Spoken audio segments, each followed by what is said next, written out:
This is the process shot.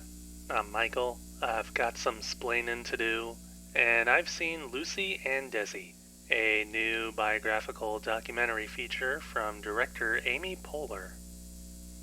As you might guess from the title, it follows the lives of Lucille Ball and Desi Arnaz, the stars of the classic television show I Love Lucy and real-life husband and wife.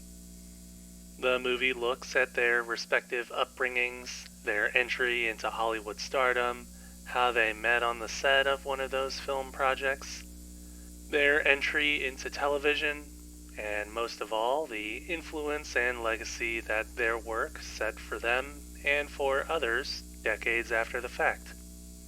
Of course, it's not always a happy story, but while the movie does touch upon those moments, it also showcases their perseverance and lifelong love and respect for each other.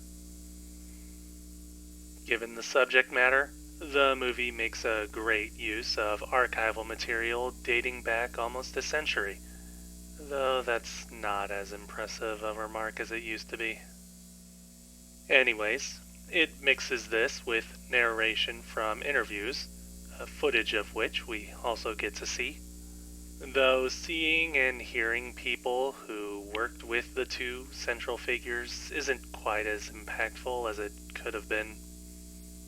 The movie opens with the notion that we'll be hearing from audio tapes that Lucy and Desi had recorded later in their life, but those are used sparingly and more to fill in the narrative gaps that the interviews and other archival material leave behind, which kind of takes away from the initial setup and the idea of the two talking about their lives in hindsight. I also found a few issues in the general pacing and focus, as if the filmmakers wanted to dedicate more time to the private lives of the couple and look more into their personal issues, which makes for a good story, but does cause the movie to gloss over the general history as a result. Coupled with the lack of direct narration from the two, it feels a bit exploitative. Or at the very least, it just feels like people talking about other people and providing more of a recap than something more insightful in the long run, despite the numerous points where the interviewees talk about what Lucy and Desi's actions and works have done for the greater cultural consciousness. Lucy and Desi, the movie, doesn't have much else to show off through its visual style, sticking to what's essentially been given to the filmmakers and editing everything together to be more comprehensive and informative, rather than stylistic or immersive.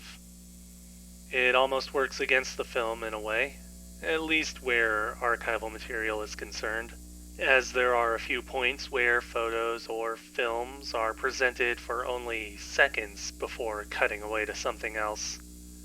It doesn't even need to be a montage for this to happen.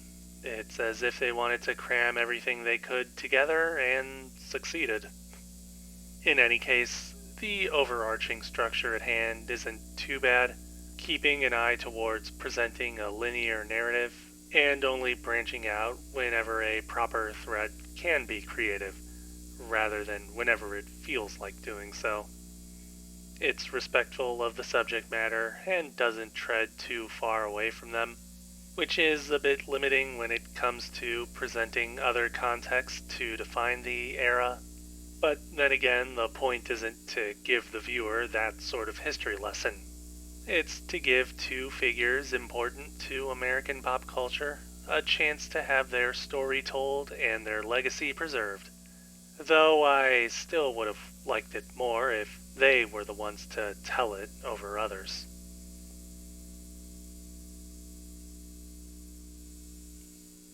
Lucy and Desi, Amy Poehler, 2022. 3.5 stars. I find it worth giving a watch, or at least a worthwhile distraction when you have to entertain people who are older than you.